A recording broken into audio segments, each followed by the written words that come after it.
భూతి ప్రేక్షకులకు నమస్సులు.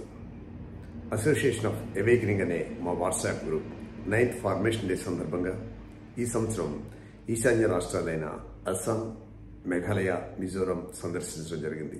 మిజోరంలో ఆ రాష్ట్ర ప్రజానీకాన్ని, పరిసరాలను, ప్రకృతిని చూస్తే చాలా ఆశ్చర్యవేయడమే కాకుండా ఎస్పెషల్లీ మన దక్షిణాది రాష్ట్రాల నుంచి కొంతమంది పత్రికేయులను, కొన్ని దినపత్రికల యజమానులను అక్కడికి తీసుకుని వెళ్లి కొంతకాలం అక్కడ సామాన్య ప్రజలతో తర్ఫీదు ఇప్పిస్తే బాగుంటుందేమో అని అనిపించింది.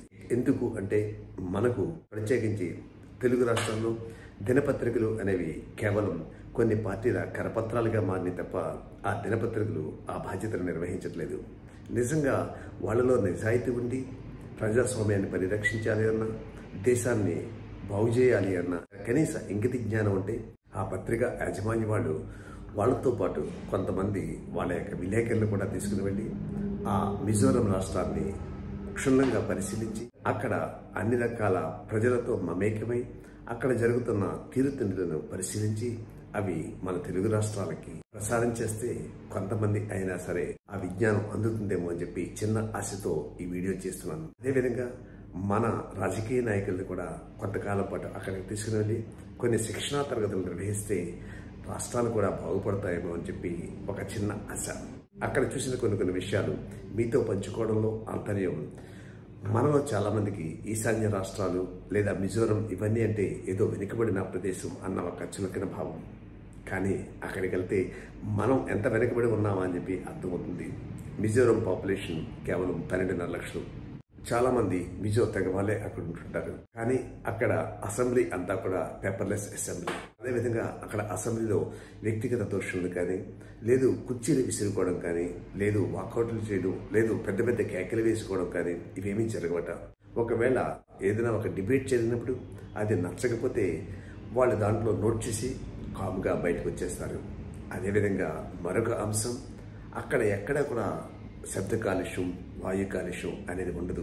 మిజోరంలో కేవలం ఆ గాలి తీసుకునే మనం ఆరోగ్యంగా గడపడానికి ఒక మహత్తరమైన అవకాశం. ఎందుకంటే పర్యావరణాన్ని ఆ విధంగా పరిరక్షిస్తున్నారు.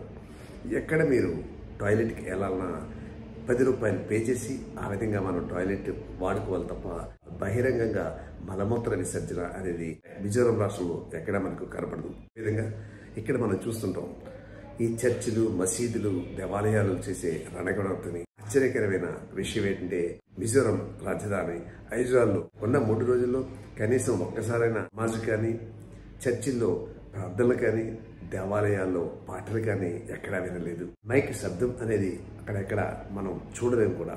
అక్కడ నేను గ్రహించిన విషయాలు, సెషన్ ఎన్నికలు ఏ విధంగా నిర్వహించాడో మనం అందరూ చూసాం. కానీ సెషన్ లేకపోయినా సెషన్ అక్కడ ఉంటే ఎలా విధులు నిర్వహించడం, అదేవిధంగా కొన్ని అసోసియేషన్స్ అక్కడ ఎన్నికలు నిర్వహిస్తున్నాయి.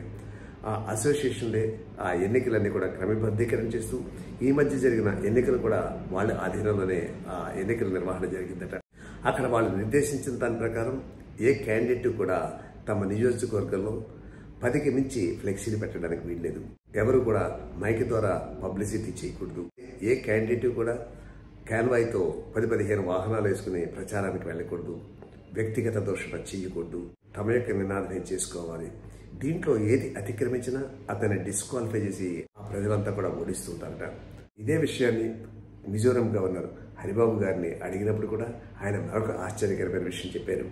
ఆయన తమ యొక్క ఓటును ఆంధ్రప్రదేశ్ నుంచి మిజోరంకి బదిలీ చేసుకుని ఆయన ఓటు వేయడానికి వెళ్ళారట. ఓటు వేయడానికి వెళ్ళిన ఆయన బూత్ దగ్గర జనం ఎవరూ లేరట. కేవలం ఒక బెంచి ఉండి దాని మీద 4 కూర్చున్నారట. ఈయన లోపలికి వెళ్ళి ఓటు వేసి బయటకు వచ్చిన తర్వాత ఆ బెంచ్ మీద ఉన్న 4 వరుసలో ఆ లోపల బూత్లోకి వెళ్ళినట్టు ఇంకొక 4 వచ్చి ఆ బెంచ్ మీద కూర్చున్నారట. ఆయనే ఆశ్చర్యంగా చెప్పారు, ఓటు సరళి అవనండి, ఆ ఓటింగ్ విధానం అవనండి, ఆ ప్రచారం అవనండి, నాకే ఆశ్చర్యం వేసిందని చెప్పి సాక్షాత్తు గవర్నర్ గారే అన్నారు. అంటే అక్కడ మిజోరం ప్రజలు ఎంత ఉన్నతంగా ఆలోచిస్తున్నారో చూడండి. మనం ఇక్కడ టీవీలు చూసినా, వార్తాపత్రికలు చదివినా అంత కంపే తప్ప ఏది కూడా ప్రజాస్వామ్యాన్ని పరిరక్షించే దిశగా ఏది సాగట్లేదు. పేరుకే మనం ప్రజాస్వామ్యం అంటున్నాం తప్ప దినపత్రికలు చూస్తే కంపు, పత్రిక యాజమాన్యాన్ని చూస్తే ఒక వర్గాన్ని కొమ్ము కాసే వాళ్ళు, అలాగే ఈ రాజకీయ నాయకులు చూస్తే వ్యక్తిగత దూషణ. ఇక పండగ పబ్బం కాదు, ఆదివారం లేదు, సోమవారం లేదు, శుక్రవారం లేదు, శనివారం లేదు. ఒక పక్క దేవాలయాల్లో గోల, మరొక పక్క మసీదుల్లో గోల, అదేవిధంగా చర్చిల్లో అక్కడ గోల.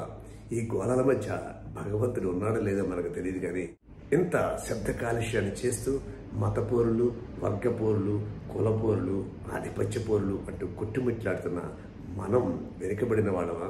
లేదు, అంత ఉన్నతంగా ప్రజాస్వామ్యాన్ని పరిరక్షిస్తూ, ప్రకృతిని పరిరక్షిస్తూ, ఏ విధమైన శబ్ద కాలుష్యం లేకుండా రహదారి నియమాలు చక్కగా పాటిస్తూ, ఎక్కడ ఏ వాహనం యొక్క హారను వినిపించకుండా, ఆ ఘాట్ రోడ్లో ఏ ఒక్క యాక్సిడెంట్ చూడకుండా నేను గడిపిన ఆ రోజులన్నీ కూడా మధురమైన రోజులు.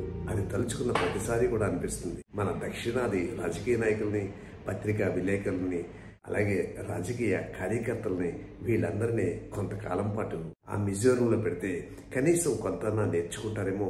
ఆ నేర్చుకున్న దాంట్లో కొంతన్నా ఇంప్లిమెంట్ చేస్తే ఈ కంపు కొడుతున్న ప్రస్తుత వ్యవస్థ నుంచి బయటపడవచ్చేమో అని చెప్పి చిన్న ఆశతో ఈ వీడియోని మీ అందరికీ పంచుతున్నాను. వీలుంటే 10 మందికి పంచే ప్రయత్నం చేయండి.